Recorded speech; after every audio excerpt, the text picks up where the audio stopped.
Bienvenue dans cette émission du 13 janvier 2025 de cette Web TV sur laquelle je vous apporte une information franche et directe, sans concession ni tabou, pour donner de l'intelligibilité aux événements et à l'évolution du monde, en vous rappelant que grâce à mes abonnés et donateurs, je suis totalement indépendant et libre de mes propos. Aujourd'hui, nous allons aborder cette situation invraisemblable de la lettre de menace envoyée par les époux Macron à la journaliste américaine Candace Owens.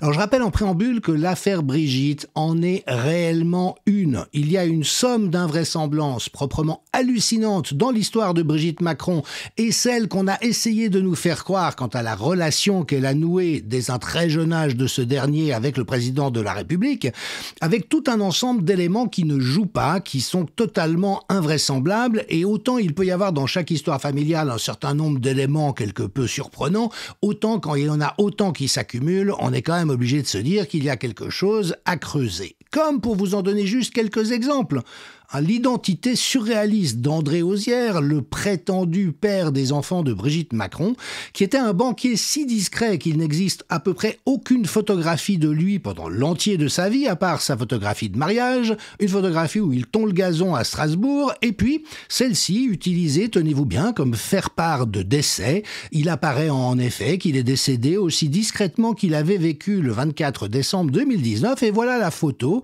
que la famille a fait paraître dans la presse pour annoncer son décès. Il n'avait pas mieux qu'une photo du disseur au bord de la mer en maillot de bain. Alors je rappelle qu'un des motifs de la perversité, c'est d'essayer de faire croire des choses complètement absurdes à ses cibles et en les faisant passer pour crédibles. Et donc, les cibles se mettent à défendre des choses complètement grotesques avec l'affirmation péremptoire de la vérité. Et là, c'est un exemple typique. Qui peut croire qu'on publie un faire-part de décès pareil ? Eh bien oui, c'est celui qui a été publié officiellement, et honni soit qui mal y pense. Mais évidemment que les choses vont beaucoup plus loin que cet élément anecdotique que je vous présente. Par exemple, il n'y a pas non plus la moindre photo de Brigitte Macron avec son mari, ou avec ses enfants, ou enceinte. Bref, blackout continu, il y a des photos de Jean-Michel Trogneux jusqu'à un moment où il disparaît, et il n'y a aucune photo de Brigitte jusqu'au moment où Brigitte apparaît. Et dans une thématique extrêmement intéressante qui est celle que les époux Macron eux-mêmes ont continuellement nourri la suspicion. On comprend bien que si on a quelque chose à cacher, ou qu'à l'inverse, on veut se dédouaner d'accusations grotesques, il est hyper simple de le faire, surtout dans un cas comme celui-là. Je le redis une fois de plus, si on avait prétendu que j'avais été une femme jusqu'au moment où j'ai pris la parole sur les questions Covid, ça serait un jeu d'enfant pour moi que de démontrer le contraire. Or, les Macron n'ont cessé de générer la confusion en semant le doute, par exemple lorsque Brigitte Macron a expliqué qu'elle était à New York en 1969, au moment de l'alunissage de la première mission Apollo, seule dans un appartement, ce qui à l'époque était impossible. Si elle avait eu l'âge de Jean-Michel Trogneux, cela aurait été envisageable, ou lors de ce fameux déplacement de 2017 à Alger, où elle a dit, confidence à des journalistes, qu'elle connaissait bien la ville pour y avoir fait ses études. Or, en 1963, elle aurait eu 9 ou 10 ans, alors qu'on a bel et bien pu retrouver, et je remercie Mored El Attab, un géopolitologue, qui a exhumé des archives le fait que Jean-Michel Trogneux, lui, se trouvait bien à Alger à cette période. Donc vous voyez, s'ils n'ont rien à se reprocher et que tout ce qu'ils disent est vrai, pourquoi ces fausses pistes ? Est-ce parce qu'il y a des éléments de vérité qui s'échappent, ou est-ce parce qu'ils cherchent intentionnellement à entretenir la confusion? Je n'ai pas de religion à ce stade quant aux hypothèses que j'énonce, mais ce que je sais, c'est qu'il y a un vrai travail d'enquête qui a été fait, notamment bien sûr par Natacha Ray et Xavier Poussard, mais également par les généalogistes au sein d'un dossier Précibus qui se trouve en ligne. J'ai moi-même consacré un certain nombre d'émissions que vous pouvez trouver facilement sur mes différents canaux aux dates qui s'affichent sur les vignettes correspondantes. Et puis avec évidemment une vraie question, il ne s'agit pas juste de la vie privée de deux individus, il s'agit du couple présidentiel français, au sein duquel celle qui n'a pas droit à ce statut mais se présente quand même comme une première dame, s'avère jouer un rôle énorme, à tel point qu'il s'agit d'un tandem présidentiel. Tous les témoins connaissant le fonctionnement du couple disent que toutes les décisions passent par Brigitte Macron, qu'Emmanuel ne fait rien sans elle, et alors même qu'elle se défend à longueur d'interview de jouer un rôle politique, au contraire, on sait qu'elle joue un rôle politique majeur, ce qui n'est aucunement prévu par la Constitution de la Ve République. Et puis avec des prises de parole, mais hallucinantes, comme celle récemment où elle est venue pleurnicher à l'occasion de la promotion de la collecte des pièces de 5 centimes en disant que son mari est très meurtri par les critiques, mais qu'il se retient, il ne montre rien, il souffre en silence, et que s'il y a bien une personne en ce bas monde qui a droit au respect, c'est Emmanuel Macron. Donc maman Bribri fait le tour des radios pour dire que les Français sont injustes avec le petit Emmanuel, qu'il est fatigué, désespéré, qu'il ne dort plus. Comme le souligne Alain Weber, c'est grotesque, imbécile, vulgaire et enfantin, c'est même scandaleux qu'il démissionne. Et puis je rappelle quand même, je vous montre un florilège des images, des bonnes intentions et du respect que mérite Emmanuel Macron à des centaines et des centaines de gilets jaunes. Rappelons qu'il avait donné des ordres à l'armée de tirer sur la foule si d'aventure celle-ci s'approchait du palais de l'Élysée. Et comme l'a rappelé Marie-Estelle Dupont, que je remercie sur CNews, à propos d'Emmanuel Macron, chaque fois qu'il dit « je respecte », en vérité, il humilie. Et nous savons tous, sauf ceux qui ont encore de la purée de marron devant les yeux ou qui sont corrompus, que Emmanuel Macron a le profil d'un psychopathe amoral, comme l'a établi un psychiatre italien, Adriano Segatori, mais vraiment, ça crève les yeux que c'est quelqu'un qui souffre d'une psychopathologie grave et qu'il est particulièrement dangereux dans les responsabilités qu'il occupe. Je rappelle également qu'une plainte pénale a été déposée par Christian Cotton auprès du doyen des juges d'instruction du tribunal de Paris pour usurpation d'identité, entre autres, mais également tout un ensemble d'autres chefs d'inculpation possibles. Vous en trouverez le détail dans mon émission du 18 décembre 2024. Et donc Candace Owens s'est intéressée à cette affaire depuis un certain nombre de mois. Après Natacha Ray, après Précibus, après Xavier Poussard, elle a repris ces éléments, fait plusieurs émissions, en énonçant très clairement sa conviction que Brigitte Macron est un homme qui a fait une transition de genre, qu'il a violé Emmanuel Macron alors que celui-ci était âgé de 14 ou de 15 ans dans le cadre d'une relation d'autorité constituant un détournement de mineur. Or, Candace Owens vient de recevoir une lettre envoyée par un prestigieux cabinet d'avocats parisien au nom des Macron, un courrier absolument absurde et choquant, et qui contient même l'aveu du détournement de mineurs réalisé alors par Brigitte Macron, femme ou homme. Alors plantons le décor. De quoi s'agit-il? Candace Owens, qui donc donne de la visibilité à cette affaire depuis un certain nombre de mois, elle y a même engagé sa crédibilité de journaliste, est venue en France à la fin du mois de novembre à l'invitation d'un journaliste qui affirmait avoir la preuve définitive de l'identité transgenre de Brigitte Macron. Et Candace Owens dit qu'ils ont été espionnés, et donc dès son retour aux États-Unis, elle a reçu une lettre demandant notamment de ne rien rendre public du contenu du dit courrier. Alors, c'était mal la connaître d'imaginer que cela pouvait marcher, elle s'est empressée de réaliser une émission dans laquelle elle dit « On ne m'intimidera pas ». Oui, monsieur et madame Macron, ou plutôt monsieur et monsieur Macron, sont extrêmement agacés et contrariés, mais Candace vient donc de diffuser une émission sur YouTube et sur sa propre chaîne et sur X dans laquelle elle détaille les absurdités du dit courrier en donnant des larges extraits de celui-ci. En s'interrogeant d'abord, parce que ces interventions autour de la situation de Brigitte Emmanuel datent pour les plus récentes de cet été et du printemps, donc pourquoi tout d'un coup au mois de décembre recevoir un courrier ? Et puis avec cette injonction insensée de dire « ne rendez pas public ce qui est écrit dans ces pages », ce qui évidemment n'est pas un droit, on ne peut pas exiger cela de quiconque dès lors qu'on lui envoie un courrier, mais en plus avec quelque chose de sidérant quant au contenu de la lettre elle-même. Et notamment une position d'une arrogance où les avocats, censément, écrivent au nom des Macron « Nous ne vous devons aucune justification quant à la réalité de l'identité de Brigitte Macron. Elle a toujours été une femme, cela ne vous regarde pas. C'est parfaitement offensant et arrogant de croire qu'elle aurait pu exister sous un autre sexe ou connaître un changement. Et c'est particulièrement diffamatoire. Nous n'avons aucune suite à donner à vos questions. Il n'y a aucune honte à LGBTQ, mais en l'occurrence, vous attaquez l'intégrité de la République française en endommageant sa réputation, en la faisant passer pour quelqu'un qui aurait vécu une transition de genre. Alors, Candace Owens éclate de rire en disant « Il y a un soupçon grave qui pèse sur la réalité de l'histoire du couple présidentiel français, et celui-ci dit non, non, vous devez nous croire. Emmanuel Macron a démenti que sa femme soit transgenre, Brigitte a démenti, leur fille Tiffaine Auzière a démenti, donc circuler, il n'y a rien à voir. S'il y a eu un démenti des autorités françaises, vous devez simplement croire aveuglément à ce que disent ces personnalités. Et là, Candace se marre en disant « Mais attendez, de toute manière, aujourd'hui, la politique, c'est le jeu du mensonge. Vous ne pouvez pas faire une carrière en politique sans mentir à tour de bras, sans dissimuler les éléments à tour de bras, sans participer à toutes sortes de corruptions. Vous ne pouvez pas arriver élu président de la République si vous n'êtes pas un menteur patenté.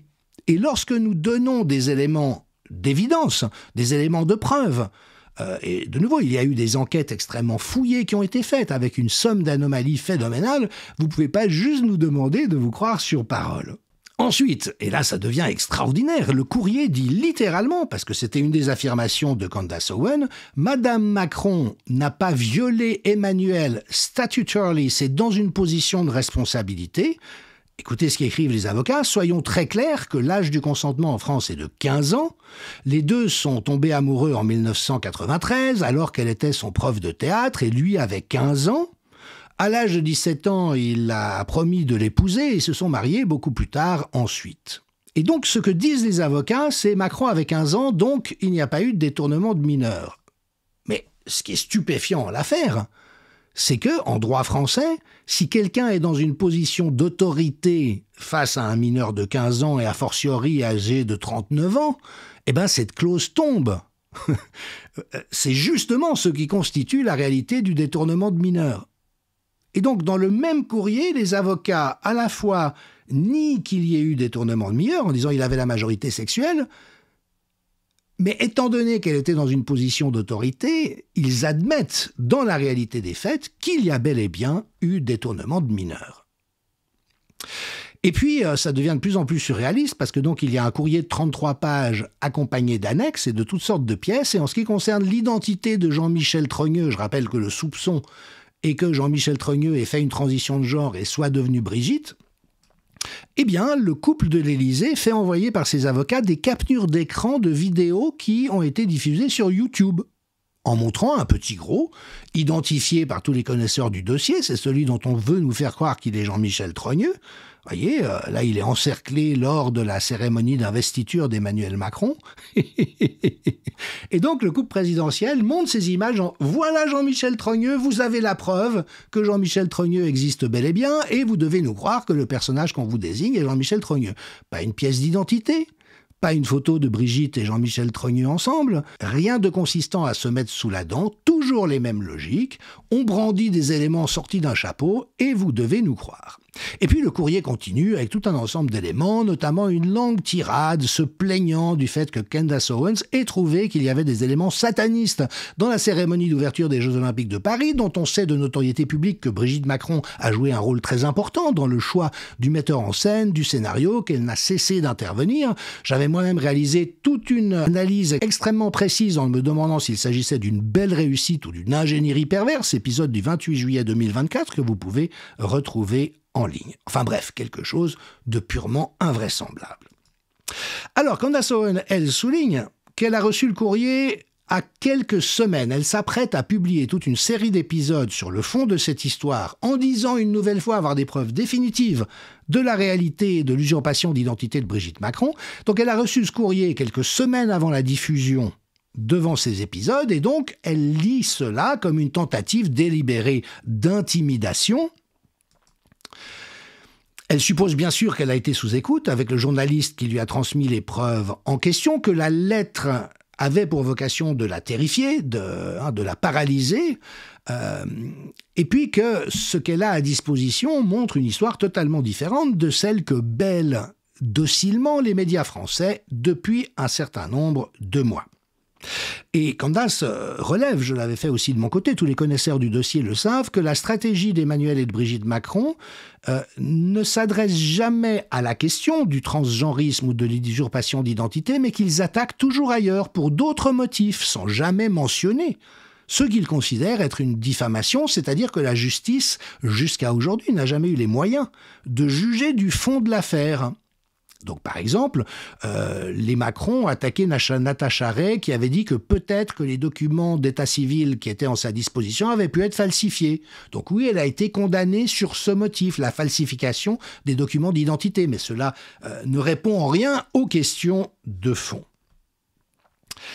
Alors, Candace Owens a dit qu'elle fait un travail de journaliste. Son but n'est pas de faire des procès d'intention à qui que ce soit. Si elle commet des erreurs dans certaines de ses analyses, eh bien, elle les corrigera au fur et à mesure, mais qu'à ce stade, elle vient d'envoyer une batterie de questions à Brigitte Macron en leur demandant d'y répondre, et en soulignant au passage qu'il est tout de même étonnant que l'entourage de Brigitte Macron soit constitué d'un nombre de figures connues pour des crimes et des délits pédophiles. Elle mentionne Olivier Duhamel, qui avait violé son beau-fils âgé de 13 et 14 ans, et même le journal Le Monde avait publié dans ses colonnes, au moment où le scandale était sorti, qu'Emmanuel Macron surveillait l'affaire comme le lait sur le feu, étant donné des implications possibles avec Brigitte Macron. Mais on trouve également Elisabeth Guigou, Daniel Cohn-Bendit, Jean-Marc Borrello, enfin tout un univers interlope très versé dans la pédophilie et avec un certain nombre de révélations définitives quant à la réalité de ce que j'évoque ici. Et voilà, Candace insiste sur le fait que les Macron sont très bien parvenus à contenir tout ça dans l'univers médiatique français. Et là, elle révèle, je ne sais pas, en s'adressant directement aux Macron, je ne sais pas si vous étiez au courant, mais je suis enceinte, dit-elle, et quand je suis enceinte, je n'apprécie pas beaucoup ce genre de menaces. Et je vous passerai la partie finale de son émission. Quoi qu'il en soit, malgré les menaces et les pressions, elle va diffuser les épisodes en question prochainement, non pas sur YouTube, parce que des épisodes précédents concernant le couple Macron ont été retirés et censurés sans raison valable, donc elle suppose que les Macron sont intervenus auprès de YouTube. Et Candace souligne à quel point en Europe, nous avons perdu aujourd'hui cette référence fondamentale de l'usage de la liberté d'expression, telle que prévue par les droits constitutionnels, et de ce qu'est le travail journalistique, dès lors que les journalistes dans nos pays ne sont plus que des prostituées, des traîtres et des journalopes, je parle ceux de la presse mainstream bien sûr, et qu'aucun n'a eu le courage de s'intéresser à cette affaire d'une manière honnête. De nouveau, non pas pour colporter des thèses ridicules, mais pour dire, ok, sur les questions qui sont soulevées, que peut-on raisonnablement savoir ?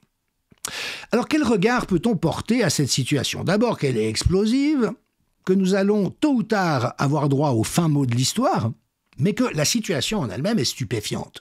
Sérieusement, on ne peut pas envisager une seconde qu'un cabinet d'avocats crédible puisse avoir conseillé à des clients comme Emmanuel et Brigitte Macron d'envoyer un tel courrier. C'est juste complètement absurde. C'est de l'intimidation, des menaces, des preuves qui n'en sont pas, complètement oiseuses, des dénis de réalité. Par exemple, non, aux Jeux Olympiques, nous n'avons pas figuré la scène, mais un tableau de Dionysos. Excuse bidon, je l'ai montré à l'époque, c'est totalement faux. Et donc, on ne voit vraiment pas le point avec en plus cette exigence de garder le silence dont toute personne ayant pour 3 grains de bon sens pouvait s'imaginer que Candace se ferait un plaisir de ne pas s'y plier. Donc, nous sommes quand même face à une situation extrêmement intrigante. En même temps, il est vrai qu'il arrive à des personnes de faire des erreurs, de commettre des erreurs même fatales, surtout lorsqu'ils sont aux abois, et que cela fait partie du profil pervers, grisé par sa toute-puissance, et le fait de ne pas avoir été arrêté jusque-là, de commettre l'erreur de trop, et on pourrait imaginer que cette lettre en soit. Campagnol a diffusé un commentaire extrêmement sagace en disant « Quiconque a lu attentivement la fameuse lettre d'avocat sait tout de suite qui en est l'auteur. Suffisance, langage empoulé, arguments spécieux, mention grotesque de la cérémonie d'ouverture des Jeux Olympiques, tout y est. » En d'autres termes, c'est Brigitte Macron elle-même qui a écrit ce torchon qu'elle a fait relayer par un cabinet d'avocats, et on sait que si on paye suffisamment et qu'on donne l'ordre, le cabinet d'avocats s'exécute. Mais toujours est-il que nous sommes dans une situation vraiment, je n'ai pas d'autre mot, surréaliste, on se croirait dans le théâtre de l'absurde. Il faut imaginer que Candace Owens, si elle sort de manière aussi frontale, a eu le hoquet de Donald Trump, dont elle a été relativement proche pendant longtemps, et doit bénéficier de la protection des services secrets. En attendant, quand on veut vraiment menacer quelqu'un, ça n'est pas comme ça qu'on s'y prend. On le fait pas dans le cadre d'un grand théâtre guignolesque sur la place publique. On se souvient des cercueils en carton envoyés par la mafia aux gens dont ils voulaient s'acquérir la loyauté à l'époque. Enfin, il y a beaucoup d'autres manières d'arriver à ses fins lorsqu'on veut réellement faire pression. Donc, il y a quelque chose d'assez étonnant, mais on peut supposer que Candace Owens se sent protégée pour y aller aussi franco, tout enceinte soit-elle. Et je rappelle que, comme toujours, il y a 3 hypothèses autour de cette histoire. La première, c'est celle d'une réelle usurpation d'identité, une transition de genre d'un homme devenu Brigitte Macron ayant violé Emmanuel, avec des conséquences majeures sur la sécurité de la France, parce que quelque pays étranger que ce soit qui détiendrait le dossier avec les preuves de ce que j'énonce serait en mesure de faire chanter la présidence de la République française. Mais il y a une autre hypothèse, que ça soit une fausse piste pour masquer forcément un problème plus grave. On ne fait pas des fausses pistes pour s'amuser. Et en l'occurrence, le détournement d'attention autour du genre de Brigitte Macron pourrait servir, option basse, à couvrir le détournement de mineurs, mais maintenant il est sur la place publique, et une éventuelle programmation MK-Ultra du psychisme du chef de l'État, dont on sait tous aujourd'hui qu'il a été engagé pour détruire la France, qu'il est sans état d'âme en ce sens, et qu'il semble bien montrer toutes les caractéristiques d'une programmation psychique telle que les services secrets savent en réaliser aujourd'hui. Je rappelle qu'avec MK-Ultra, on peut faire de n'importe quelle personne réceptive un meurtrier en 6 mois, quelqu'un capable de commettre un assassinat sans avoir le moindre souvenir d'avoir commis un assassinat. Voilà le degré de sophistication, de notoriété publique dans lequel nous sommes avec ce genre de programme. Et puis, autre hypothèse, détournement d'attention, mais pour protéger ce qui pourrait être l'identité d'Emmanuel Macron lui-même. Il y a un certain nombre de suspicions qui courent à ce sujet. Je ne m'aventurerai pas dans cette direction. Pour l'instant, je me contente de souligner qu'il y a un énorme lézard au niveau de la présidence de la République et de ce couple plus que douteux. Bernard Arnault vient à la rescousse avec ses organes de presse, comme tout bon oligarque, notamment Le Parisien, qui est Candace Owens, la commentatrice politique, pas la journaliste, proche de Donald Trump, qui alimente une fake news sur Brigitte Macron. Vous voyez, la cause est entendue. Il y a fake news, forcément. Et puis la dite Candace Owens, alors elle se répand sur les réseaux sociaux sans beaucoup de retenue, et toujours en interpellant le couple Macron en disant « Veuillez demander à vos avocats de ne jamais dire à un Américain ou une Américaine ce qu'il peut ou ne peut pas publier. Vous avez gardé de nombreux secrets, je ne suis pas votre journal intime, tout ce que vous m'envoyez sera révélé publiquement. » Et elle annonce donc envoyer prochainement une liste de questions auxquelles elle demandera à Brigitte Macron de répondre. Je termine cet épisode avec la prise de parole finale de Candace Owens dans son émission du 11 janvier. Vous verrez, la femme n'a pas froid aux yeux, elle mérite tout notre respect, mais surtout, elle interpelle Emmanuel et Brigitte Macron, monsieur et monsieur Macron, dit-elle, dans les yeux, en tenant les propos suivants. Deeply understanding this scandal, and I am deeply appreciating why it is that a president of a foreign country would take this time to try to get me to shut up, because you've done a very good job of containing all this. But I don't know if nobody told you this. I'm pregnant. Right. When I get pregnant and people threaten me, I don't take very kindly to those sorts of threats. So this is going to get extremely interesting. So maybe Brigitte and Emmanuel Macron will file this lawsuit in the state of Tennessee. Maybe they will. And maybe in their mind, first off, they definitely didn't expect me to show this letter. I'll tell you that much. That's not something that most people would do. Most people would consult their lawyers and stay quiet about stuff. I don't take kindly to threats. I don't like threats, okay? I didn't get to where I am in life, come from absolutely nothing, to have some elite people threaten me into silence because I am exposing what I deem to be the truth, okay? Least of all when it's from a foreign nation that doesn't appreciate free speech or thinks that they can boss me around and tell me what is and is not satanic and how I must report upon their Olympics. Doesn't really work like that, okay? It just doesn't work like that at all. I think what's going to happen is that they were banking on me being silent. They realized that is not happening. They are probably banking on their money and they are probably banking on their power to somehow further stifle this situation, try to bank on, I don't know, trying to silence me in court in America. Good luck, buddy. Good luck trying to make that happen. Good luck trying to make the piece that we are working on, which is still due to be released in 2 weeks, and it's not going to come out on YouTube. I now think that you had something to do with the very bizarre videos that were taken down, 3 videos in which you have named in this legal letter, which made no sense at the time when they were being taken down, because you were worried about the information that we were revealing. Well, you should know that when we drop this series that we're working on about the Brigitte Macron scandal, it is not going to be on YouTube. You will have no power here, okay? It will be released on my website, CandaceOwens.com, and people will be able to watch it, whether they want to watch it in French or they want to watch it in English. You're banking on power structures. I'm banking on the people. Because you see, Mr. Macron, both of you, both misters, in my world, I bank on the people. When I get an itch about something or an instinct about something, and people start thinking that the American people and the French people around the world are not going to win, I always bank on the regular people. You have no idea the army that we can unleash here of people that will investigate, that will look into things. Ask Kamala, a friend of her, ask Kamala what it was like when she went through the Kamala Chronicles. We will definitely, once the mothers here in America understand what is happening in France, inspire them, just mothers wanting to protect children, to look further into these claims and wonder what the hell is going on in France. And like I said, it will be an investigative army of regular people, okay? So I get it. You feel really protected by the state and you can send these sorts of things, but I think you're making the wrong bet here. We'll see what happens. Like I said, the piece is still due to come out in 2 weeks. And I bet, given the letter that you just sent me, the timing of that letter being particularly suspicious after all this time, that what we release will have more eyes than anything that we've ever released in the history of this show. So I bid you farewell, Mr. and Mr. Affaire à suivre et nombreuses réponses très prochainement, à n'en pas douter. Si vous avez apprécié cette émission, je vous rappelle qu'il vous est possible de soutenir notre effort avec un abonnement à partir de 1 € par mois ou une donation du montant de votre choix. Et je vous donne rendez-vous mercredi après-demain 15 janvier pour un autre épisode autour de la révélation par Mark Zuckerberg de la violence commise à l'encontre de son groupe Meta, Facebook, Instagram par la Maison-Blanche et Joe Biden pour qu'il censure les contenus même véridiques qui contredisaient la doxa fallacieuse et crapuleuse du Covid.